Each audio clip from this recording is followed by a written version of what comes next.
Hello good morning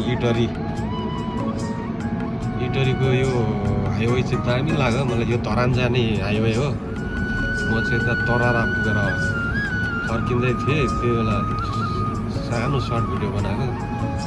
दामी लाग्यो highway. City safari कुद्ने चाहिँ बाटो अलगै छ, पारिपट्टि वारिपट्टि अलगै छ कि। यो हाइवेमा चाहिँ कुद्नु पाउँदैन। उयो एउटा सिटी सफारी कुद्दैछ, यो यता भित्र छिरिहाल्छ, नत्र उता ट्राफिकले ठ्याक्रै हाल्दो रहेछ। तर दामी लाग्यो। सबै सहर मेन सिटीतिर चाहिँ यस्तै बाटो चाहिँ हुनु पर्यो हाइवेतिर, किनभने अनसेफ हुन्छ नि त सिटी सफारीहरू। सो दामी लाग्यो। यो चाहिँ धरान जाने हाइवे हो त, इटरी तरारा।